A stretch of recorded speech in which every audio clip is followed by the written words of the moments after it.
2, 3, go. Welcome back to our... Welcome back to our podcast. Welcome back to our podcast! Life to the full with... David. and Jo. Okay, so we're now on episode 5 and we'll be talking about societal pressure. Yes, societal pressure.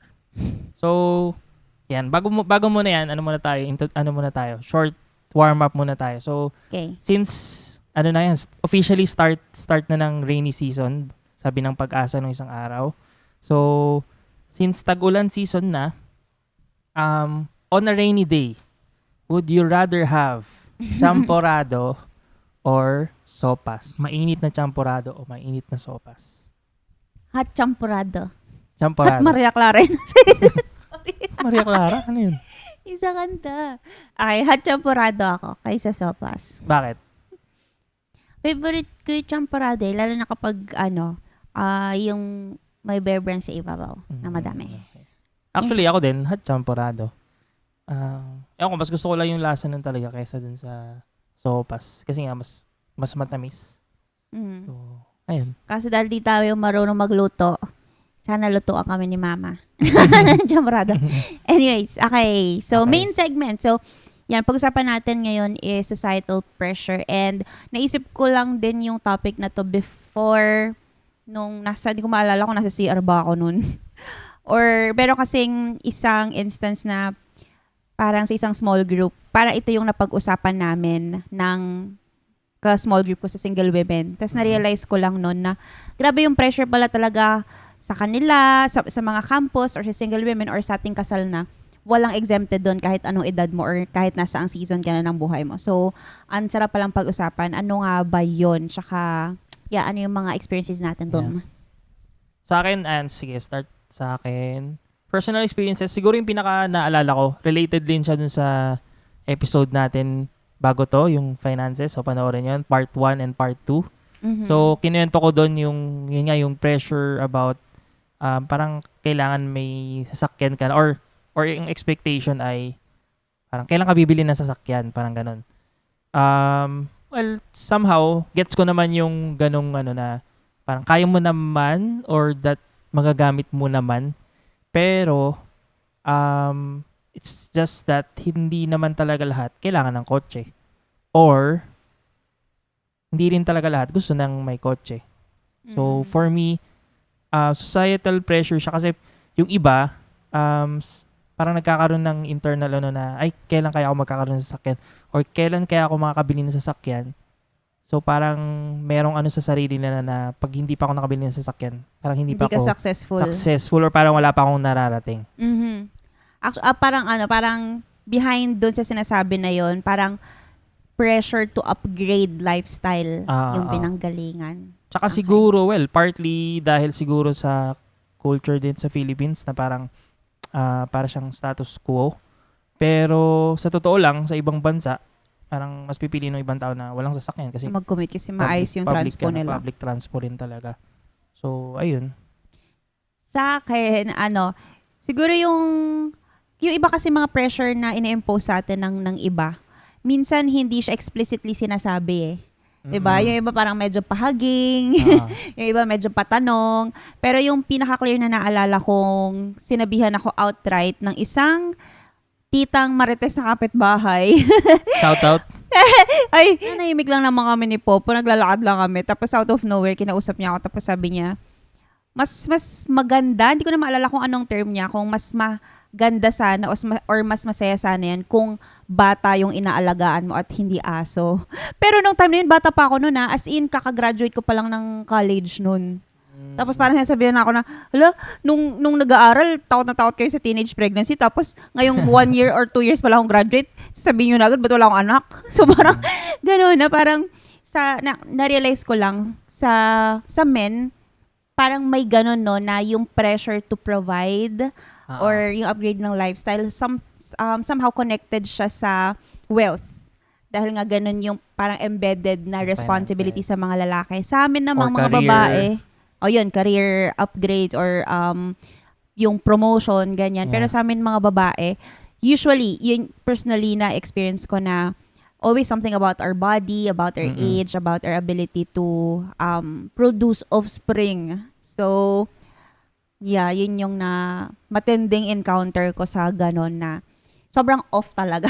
Pero anyways, nung nag-iisip lang kami nung outline namin about this, sinearch ko lang sa Google, ano ba yung mismong definition noon ng societal pressure kasi masyado nga siyang broad eh. So parang sabi ni Google doon, sabi, invisible siya but powerful influence that communities, cultures, and media, ngayon social media sa atin, exert on individuals to conform, yun yung parang keyword na nagano ko doon, to conform or to fit in to a specific behavior, belief, and milestone. Yun siya. Yeah. So, ikaw, ano sa tingin mo ba yung parang ngayon, in this day and age, ano sa tingin mo yung parang isa sa pinaka-powerful na nag-i-influence sa behavior nating mga millennials, or mga Gen Z, or yung mga, or in general, ano yung actually, on top of your mind? Even sa mga older generation, social media talaga yung Yes. pinaka-influence, ang tawag doon? Most yung influence sa Influencing atin as force. in every way. Hindi man siya parang consciously nararamdaman ng iba, pero yun talaga. Unconsciously, ganun na pala lahat iniisip in mo. all forms. Kung mahilig ka mag-travel, mas makikita mo iba na, uy, ang dami nilang, every month lagi sila nag-travel Yes. ganun. Or, yun nga, sabi ko nga sa kotse, kung dream mo na magkaroon ng kotse, tapos nakita mo iba na, uy, grabe, may kotse na sila. Or may sarili na silang bahay. Or, mahilig ka sa sapatos, kakabili niya lang ng sapatos isang So, or yung mga ads, di ba? Grabing yun. Sa Super. Lazada, Kahit sa sana lang mag-click. Shopee, as in, Manonood lang ako ng malupiton, biglang tatapusin ko yung reel bago bumalik na sa video. So, very talaga yung social media. Yeah, social media. Ikaw, ano pa? Well, ko lang, syempre kasama sa social media yung bukod sa Facebook, IG, TikTok, kasama doon yung YouTube, Netflix, yung mga what we consume. Netflix, YouTube, On a daily basis. podcasts. So, Like this podcast. Are we alam niyo na. influencing you well? Charot na! Yun. Ayan, ano pa? Kaya Ano pa very tingin mo? careful talaga dapat kung tinatry mo mag-create ng content out there. Kasi alam mo na pwede talaga siyang mag-influence sa mga tao na nakakapanood. Kahit hindi ka pa yung sikat talaga na influencer, yung mga circle lang na yung immediate sphere of influence mo lang. So, yeah, social media, yan talaga yung pinaka-powerful for us ngayon. Tsaka, yun, yung isa naming naisip is yung old or familiar patterns ng culture. Kasi 'di ba parang kung yun naman na yung nagwo-work before, so parang logical lang na dapat ganun pa rin hanggang ngayon. Kaya nga dyan lumalabas yung minsan resistance to change, even sa education system. For example, I would find myself, or even yung mga co-teachers ko before na, alam mo, sobrang nakakatanda yung sasabihin mo na, hindi naman kami ganyan noon. Parang full circle moment na. Parang paano mag-aaral. Oo, na dati nga kami ang mahal-mahal ng mga books namin, tas kayo libre na lang ngayon. Pero, so parang nagkakaroon ng gano'n na, dahil ito yung nag-work sa amin before, and we feel like we Yun na yung turned the out best. well, or yun na yung the best, dapat sa inyo, wag na kayong maghangad ng iba, or ulitin nyo na lang kung ano yung ginawa namin before, which is, kumaga parang nape-penalize pa yung, ito yung latest, parang kasalanan ba namin? hindi naman nila kasalanan na nag-improve yung technology na meron ng AI. Yeah. So parang somehow, to some extent, parang valid naman din yun. Kasi totoo naman, may isip mo na, ay hindi naman kami ganyan dati. Pero magiging backwards talaga yung ganong thinking if it would lead you to parang maging close na yung mind mo doon sa mga good na binibigay ng mga bagong technology, or how even the people or the younger generation think today. So kung may helpful naman doon, but naman kailangan invalidate natin altogether. Yun, older familiar patterns. Tapos peers. Yeah, sa mga peers. tropa. Sige, naisip ko lang. Sige na, pa-pressure ka ba sa mga tropa mo? Malaking influence and peers, whether sa professional field or close friends. Ako personally, bihirang-bihira ako na nagkakaroon ng pressure from, or parang nadadala sa pressure from peers. Siguro dahil madalas parang kung ano yung gusto ko, yun yung gusto ko. So, So, Pero yung mga budol-budol sa atin, yung mga tropa natin. well, yun. May times talaga na ganun. Kunwari, yung mga, bili ka na ganito, ganyan. Ah, Kung, good kind of pressure. kung yun talaga yung gusto ko, as in, Or bibili fun talaga lang ako. naman. Pero, Yeah. ayun, madalas, most of the time, hindi naman. Mhm. Pero, I validate na malaking, siya, for societal pressure. Kasi, Mhm. lalo kung sila yung palagi mong kasama, yun nga, whether Yeah. sa professional space, hindi naman din ibig sabihin na laging bad thing yun. For example, for professional, Exactly. parang lagi kayong nag-influence sa isa't isa na, talaga, take natin tong seminar na to. Or Right. mag-masters tayo. So, grabing yun na parang encouragement yun na, may kasama ako. So, sa close True. friends, ganun din. So, malaking bagay talaga yung ng peers when it comes to societal pressure. Makikita mo na hindi rin always bad yung pressure from people around you. Yeah. Kasi yun, ang saya lang din. So merong good kind din, lalo na from trustworthy yung mga taong naman din natin talaga pinagkakatiwalaan. Peers. Isa pa culture related nung kanina yung familiar patterns. Syempre yung family of origin. Yes. Siguro yun yung isa sa pinakamahirap maalis for everyone. Pinakamasakit. Or parang dyan ako minsan medyo nanlalaban talaga. Nanlalaban.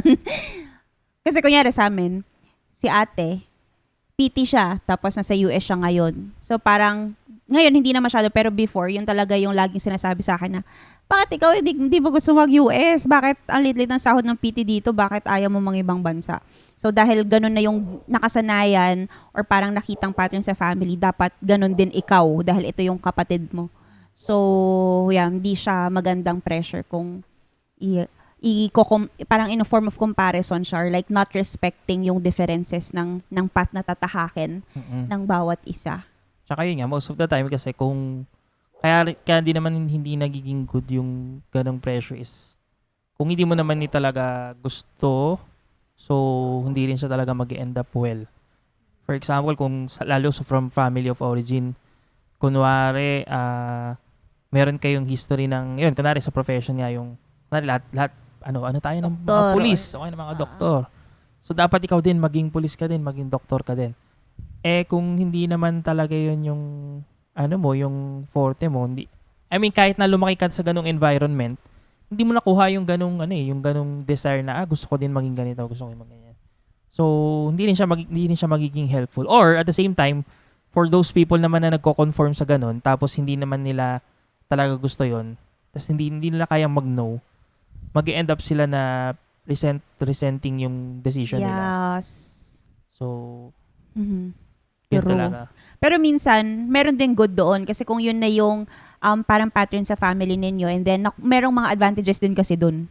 Siyempre, like, kung same kayo ng Connections. talents or namana mo yung talent sa parents, as gusto maging musician ka, Actually, mas mag-flourish ka you- for connections. or family of doctors kayo, para may advantage siya kasi same, meron ng mga resources. But, parang magiging bad siya kapag nandun na nga sa extent na disregarding yung uniqueness ng bawat isa. So, yun. Culture and family of origin. Last, yung mentors. Ayan, sabi ko nga sa kanya Super! nung isang araw, madalas Napaka. yun talaga yung nale-left out na parang, hindi naman talaga masyadong kailangan ng mentors or even hindi na-recognize na, kailangan ko pala ng mentor. Pero, I'd say, very helpful siya talaga in life. Either saan man yan, sa buhay man, sa career, sa love life, sa spiritual, lahat Yes. kailangan talaga ng meron kang mentor, meron kang someone. Trustworthy people that you look up to and you would want to take advice from. Pero ito, yung parang nakita ko lang to sa social media nung kailan na parang don't take advice from people whose lives you don't want to have or whose lives you do not admire naman. Kaya yun lang din, I think there is also wisdom in choosing the mentors that you would want to hear from or learn from. And coming from a POV na somehow nagme-mentor na rin tayo ng mga people like younger than us sa small group before or yung mga parang naging ate kuya na kami nung shout out kay Ses tsaka kay Adi o kaya dun sa iba naming mga naging close friends na lang din that they somehow parang treat us as their mentors. Parang sa aming dalawa ni David, very careful kami in sharing advices. Kasi may tendency minsan na, Kaya, dahil ito yung nag-work sa akin, okay, ito rin Yeah. dapat sa'yo. So, parang pwede mong ma-project sa kanila yung kind ng yung mga gusto mo or even yung insecurity Yeah. sometimes. kung feeling mo parang hindi siya parang nag-fail sa'yo, parang, oh, ito gawin mo, ganyan. So, very aware kami every time we do that. Na, Mhm. every time na pwedeng maging ganun yung mangyari, sasabihin Mhm. namin na, hindi naman talaga, parang, hindi siya black and white. Hindi siya Yeah. 1, 2, 3, 4, 5. Parang we lead them, we somehow empower them to make wise decisions Yeah. more than just telling them na ito dapat yung gawin nyo. Pero minsan may mga practical advices din naman na pwede namin i-share na o gusto nyong gayahin. Pero yun nga, sometimes the best way to parang mentor someone is really just point them to how they will hear from God directly instead of you just telling them na ito yung dapat mong gawin. Yeah. Kasi yung, kunyari, yung pag nagtatanong sila sa atin about sa engagement or kapag sa preparation for weddings or sa marriage, Yeah. Or paano i-deal yung ganitong bagay.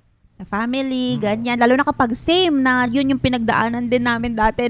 Parang sobrang easy for us to say na ito yung nangyari sa amin, so ito din yung mangyayari sa inyo. Mm-mm. Pero hindi eh. So, lang din, more of telling them our story and then bahala na sila kung ano yung pipick up nila doon. Tsaka yung, yan nga, syempre, parang pag ganun, lalo from the speaking of mentors, we avoid din na parang, yung parang yung dating na, kami, ganito yung ginawa namin, so kayo, wag kayong magkakamali. So, or parang as if you're saying na madali lang gawin yan. True. Pero, again, No. whenever we share something, kami mismo sinasabi namin na sa totoo lang, hindi naman talaga madali. Or kung nandun ka sa moment na yon, hindi mo naman talaga alam kung ano yung Gagawin dapat mo. mong gawin. Or kahit alam mo, mahirap talaga. So, may times talaga na ganun. Or pwede rin naman na dahil iba na yung season mo ngayon, madali na para sa yung pinagdadaanan Kasi niya. na-overcome. Dahil nagdaan ka na doon. Pero, tandaan mo na iba yung capacity pa rin ng taong yon. Like, Yes. ikaw rin, habang pinagdadaanan mo yon in your present, hindi pa ganun kataas yung capacity mo. So, hindi talaga siya madali. Kahit ano. Yeah. So, yun, very careful kami in giving advices or sharing wisdom sa ibang tao kasi it can create a kind of pressure na hindi healthy for someone going through something. Ayun. So, for sure, marami pang iba. So, bukod nga dun sa mga yun, sa parang sources ng pressure na yun, syempre, maganda rin pag-usapan. Ano ba yung good and the bad Yes. of yung bad effects ng societal pressure sa atin? Mhm. So, una muna, sa good muna tayo. Okay. Okay, sige. Yung good kind ng societal pressure, parang somehow nakikita ko siya as nagbibigay siya ng nudge sa'yo na, uy, kapag masyado ka ng complacent doon sa kung anong Nasaan season ka? mo right now, na parang, kumbaga minsan sobrang i-abuse mo yung free will mo na, I can do whatever I want, whenever I want it. Pero to some extent, hindi siya maganda. Kasi syempre, you still live in a world where you exist within a community talaga. So, hindi mo pwedeng palaging sabihin na, wala akong pakialam sa inyong lahat, ito lang yung gusto kong gawin sa buhay ko. So, somehow, to a certain extent, and when given the right time, yung societal pressure, it gives you a healthy kind of pressure na, alam mo yun, parang helps you to grow or parang helps you to see na hindi ka hanggang dyan na lang. Mm-mm. Parang there will always be something parang pwede na that you can improve on Mm-mm. sa buhay mo. Saka somehow, yung ganun kasi meron tayong parang parang may same pattern kayo na susundan. Merong baseline, may Medyo default. template. True! Hindi siya- Yes. Para kang kung sa laro, hindi siya, tawag doon, open world na, o ano. Meron kayong main quest, parang main quest Actually, na, na sinusundan. yeah, that's a good illustration. Kasi, di ba parang, kunyari sa Heartopia, or kahit anong game, di ba, parang Mm-mm. pwede mo namang kung ano lang trip mong gawing hobbies, mag-fish ka, or ibang gawin mo. Pero dahil may quest, Merong main quest. para Oo. kang merong outline Yeah. na pwedeng sundan na. Actually, Ang kinaganda lang din talaga ngayon, lalo sa generation ngayon because of social media, mas na-open lang tayo dun sa different types of parang ang tawag doon, pathway na hindi pala ibig sabihin na ito yung inaral ko, ito lang ako, or alam mo yun, Yeah. na parang ito lang pala yung one, na aral, tas ganito, tas ganito, tas ganito. Sobrang ganyan, linear ng parang buhay. So, yun, the good side of it is makikita mo sa social media na may iba-iba palang way to do life. Mhm. Yeah. Ang the bad thing lang doon ay if you consider all of those path na ay pwede kong Gusto mo daanan i-apply lahat sa yan. sarili mo. So, parang hindi ka na natapos, nagtry ka lang na nagtry. Aha. So, yun din yung Yeah. yun din yung bad thing of societal pressure kasi nga it forces you to be the person na Hindi naman Hindi ikaw ikaw. yun. Yes. So true. At saka yung parang hine-help ka lang din niya na parang yung sa template nga na illustration, kapag meron ka ng template, kapag kinuha mo yung template na yon, hindi pa rin siya as if yun lang yung gagawin mo. Parang gagamitin mo Make siya as it a your guide own. and then you make it your own. Gagawin mo yung parang iti-take mo what's helpful, i-filter mo yung hindi, tapos magiging fit na siya sa kung sino ka or parang yung Mm-mm. life na meron ka talaga. Yeah. So, yeah. The So, good and the bad. and another bad thing of societal pressure is yun, comparison talaga yung ano yung quote no na comparison kills, Is- ano yun? Kiss Joy? Nakalimutan ko na. Basta yun. Oh, syempre, kung i-compare mo palagi, Yeah. parang feeling mo laging kulang yun sa'yo.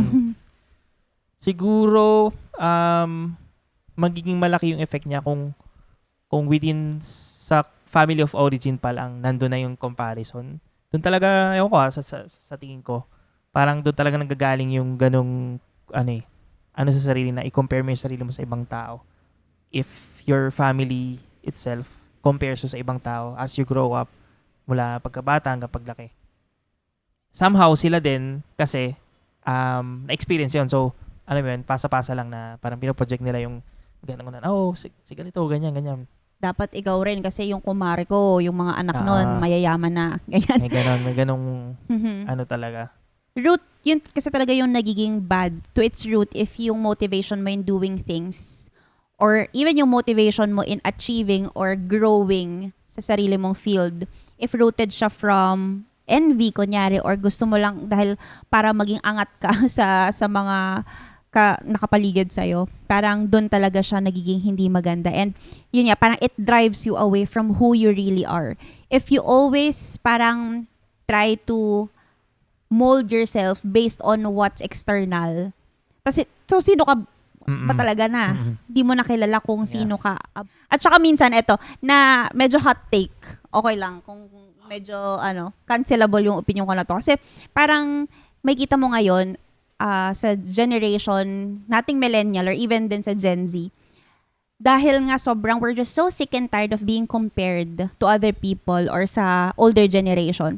Out of spite, parang gusto mo na lang talagang i-prove na hindi ko kayo katulad or that hindi ako kung ano yung sinasabi niyong ako. Mo gustong i-prove sa mundo na lahat i-break ko lahat ng stereotype na kung gusto kong hindi mag-asawa, kung gusto kong hindi mag-anak, kung gusto kong mag-travel lang, parang gagawin ko yan for myself just because I can. I mean, kung yun talaga yung gusto mo, wala namang problema. Pero kung out of spite siya, Yeah. out of parang sobrang gigil mo lang sa older generation na, so I will prove to you na Hindi ako. hindi Ganyan. ako ganyan. So, parang pangit siya in a way kasi kahit pa you think that you're going against what they're saying, yung life na or parang yung life na binubuhay mo pa rin is rooted from pressure pa rin.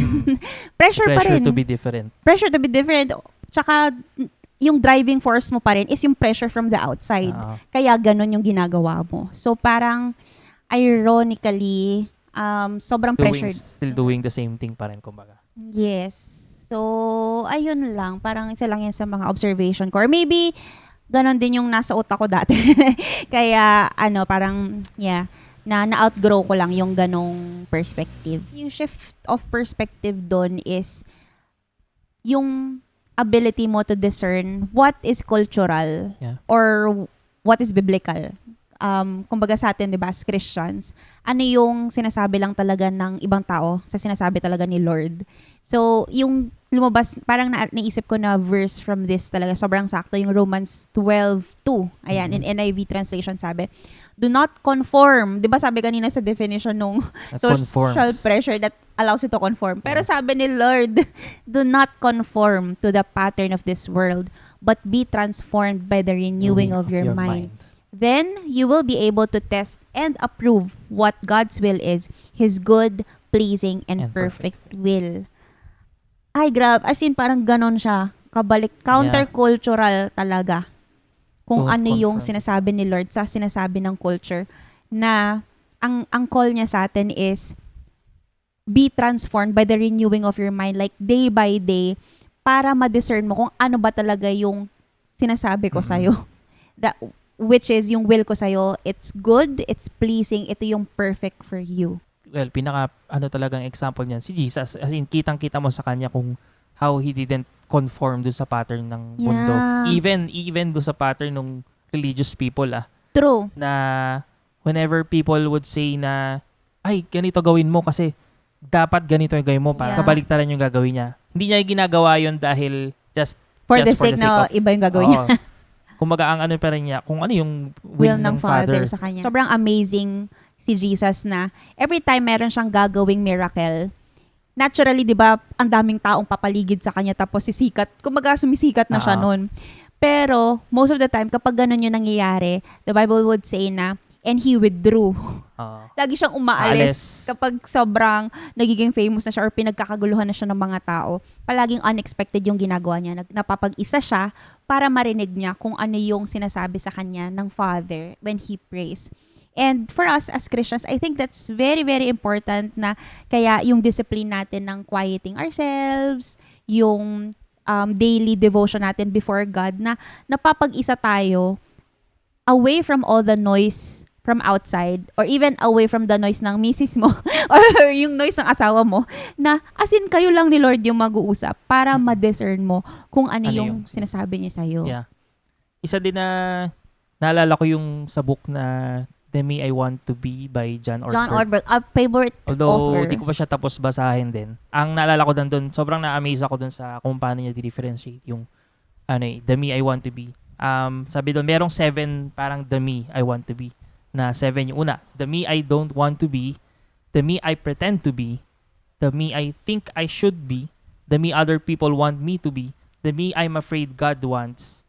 The me that fails to be. And the me I am meant to be. So, Wow. kung gusto nyong malaman kung ano yung explanation doon, maganda basahin. Basahin niyo yung book. Pero Ang ganda grabe yung ano na yun na, nga, Lord, grabe yung sobrang dami talagang versions of me galing sa mundo. Pero there's only one na I am meant to be, which is kung ano yung gusto mo sa akin. Sabi nga doon sa John 10:10b, Amplified Version, sabi dito, I came that they may have and enjoy life and have it in abundance to the full till it overflows. Yun yung sabi ni Jesus na yung gusto niya sa atin ay to have our lives live to the full.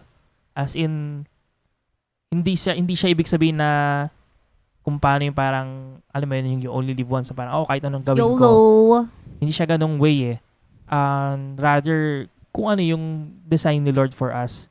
So, kung ano yun, it's really each of us to know when we have a personal galing kay relationship Lord. with Him. Never Never siyang dahil sinabi ng kapatid mo, sinabi ng magulang mo, sinabi ng best friend mo na sobrang close mo, sinabi ng asawa mo na, ito, ganito, ganyan. Sinabi ng leader mo or even sinabi ng pastor mo, hindi. Yeah. So, talagang si Jesus lang yung guiding and perfect guide for us. Although God can speak through people pa rin Yes. naman, and we can't discount that, pero mahirap kapag yun yung ultimate basis mo. Pag doon ka na So, nakahilig. ang pinaka-root talaga nun is your growing relationship with the Lord. And then from that relationship, doon mo madidiscern ano yung will niya sa'yo, and you will know kung siya yung nagsasalita nun, or madidiscern mo rin yun if He is speaking through other people as well. So, yun. Then, Yung sa ano lang din, kasi favorite talaga namin si John Ortberg. yung book din na isa kong sasabihin, yung isa rin naman yung book, yung Life You've Always Wanted. Sobrang ganda nito kasi nung time na binabasa ko to, tayo na neto pero single professional. And then, na-realize ko lang nga talaga na yung mga tao sa paligid natin, madalas kung nasaan kang season ng buhay mo, tapos sasabihin niya sa'yo, kailan ka ba pupunta dun sa next? Ang tagal naman. Kapag nag-aaral ka, kailan ka gagraduate? Graduate. Well, hopefully, yung pag-graduate mo, naman, hindi naman yun at your own pace. Pero, pagka-graduate mo, sasabihin sa'yo, kailan ka ba mag-aasawa? Ay, magkaka-boyfriend. And then, pag nagka-boyfriend ka, kailan ka ba ikakasal? Pag kinasal kayo, kailan ba kayo magkakaanak? Pag naman nagkaanak na kayo na isa, kailan nyo susundan? Kapag naman madami na kayong anak, sabihin, ano na yung next year, mag-travel naman kayo, o kaya dapat yung mga anak nyo successful na. So, Sana mag-aaral. Sa Sa lahat. As in, never ending siya. never ending yung pressure from the outside. And pag caught up ka doon, and sometimes lahat tayo, hindi kami exempted doon, parang we can be caught up from that. Parang yung mind natin can actually conform to the pattern ng mundo. But yung sabi sa book ni John Ortberg din, ang title naman nito, Life You've Always Wanted. Sabi niya doon, we all live with the illusion that joy will come someday when conditions change. We go to school and think we will be happy when we graduate. We are single and are convinced we will be happy when we get married. We get married and decide we will be happy someday when we have children. We have children and decide we will be happy when they grow up and leave the nest. Then they do. We think we were happier then when they were still at home. This is God's day, the psalmist says. It is the day God made, a day that Christ's death has redeemed. If you are going to know joy, it must be in this day, today. Na parang na-realize ko, kaya natin sinusundan minsan yung pressure from the outside kasi we are looking for joy in the wrong places. Yeah. You may be looking for joy from your past na hindi nangyari, what if? Yes, Or you may future. be looking for joy, kapag nakuha ko na yun, magiging masaya na ako. Pero mali eh. As in the here and now, in the present, when you find joy wherever you are, yun. It has to be today. Yun talaga yun. Joy. Always today. And yun din, kaya ngayon naman yung prayer sa the Lord's Prayer. The daily bread. Give us this day our daily As bread. in, it's Yeah. just realizing na every day si Lord yung magbibigay ng daily bread na yun. And that's just enough for today. Hindi mo And you have kailangan enough isipin. grace talaga for today. And na-realize ko nga na parang, yun nga, it's okay to set goals for your future as long as it doesn't rob your joy in the present. Mhm. Na it's something that I would always have to remind myself also. Kasi ang hirap talaga, di ba, kapag na tinatamaan ka ng comparison or ng envy sa puso mo. Pero yun yung palaging pang-battle doon for me. Yung seeing yung miracles ni Lord sa kung nasaan ka ngayon and then finding joy in whatever you have right now. Yeah. So, Madalas, ayan, ako personally, since mahilig talaga ako parang yung mag-see through yung kung ano yung mangyayari the next few months, especially in terms of finances. Dahil may ganun nga ako na as in, ipoproject ko yung for the whole year. Or so parang meron siyang sa akin na talaga na dadating yung time na mararab niya yung, mararab niya yung peace and joy. peace ko. Especially pag hindi nag-align dun sa parang iniisip ko or sa pinaplano ko yung sa finances or even sa trabaho or even sa kung ano pa mang bagay. So, pero thankful ako talaga na every time din na ganun na nandun yung anxiety, nandun yung fear, talagang yung put into place ako na ma-humble ako, Lord, na eto lang muna tayo ngayon. True. Na magugulat ka na lang na si Lord naman din talaga yung mag-meet ng needs mo. Yeah. Parang yun pa rin yung message natin all throughout ng lahat ng episode naman natin na yung pressure, even societal pressure, it's a good guide or it's a good template pattern as long as hindi ito yung ultimately fina-follow mo. Yes. Or you do not let it reign in your mind. So, just take it always with the grain of salt, yung mga advices from other people para hindi siya mag-create ng unnecessary internal pressure sa atin. Okay! Random recommendations. Okay. Ikaw So, naman for mauna. random recommendations, so, ayan, dahil ito nga rin yung binabasa ko ngayon, pang chapter 7 na ata ako. Yes yung book naman. ni Buhay John ang Eldredge. Lord. Nagbabasa na si David. John Eldredge. Tama di ba John Eldredge? John Eldredge, yeah. Wild at Heart. Wild at Heart. Sabi dun sa book, Discovering the Secret of a Man's Soul. So, recommended ko siya for book reading, kahit whether single or even as, lalo pag tatay. I think it would really be a good From book. childhood to ano. Mm-mm. Kasi as in, maano mo yung patterns mo lang din talaga. As a man. Kasi as in, babalik siya from the very start na yung sa Garden of Eden. Mhm. So, lahat siya talaga. Mapipinpoint mo rin sa sarili mo. Ano yung parang, ganito, ganyan. Yeah. So, recommended. Wild at Heart by John Eldredge. Share ko lang na kapag nagbabasa ako ng book or namimili ng book, based talaga ako sa author. So, si John Eldredge, isa siya sa mga nagustuhan ko ng author before, kaya binili ko kay David yung book na yan. So, parang based on author talaga. Pag pinagkatiwalaan ko na yon, yung author na yon, for sure, halos lahat ng libro niya, bibilihin ko na.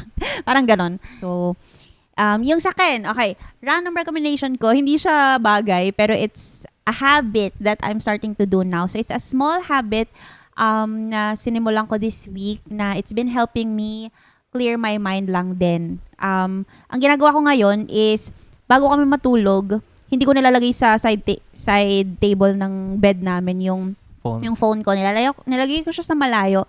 Tapos, kahit kinabukasan, hindi ko siya bubuksan agad. Magpo-phone lang ako kapag tapos na akong kami mag-breakfast, tapos na akong mag-quiet time. Parang for me, maliit lang siya na bagay, pero ang laki ng impact niya sa akin. Kasi before, nung mahilig ako mag-doom scroll bago matulog, tapos pagkagising, mag-doom scroll agad. Parang pagkabangon mo pa lang, sobrang gulo na ng utak mo. Ang dami ng mga tumatakbo sa isip mo, di ba? Pagkagising.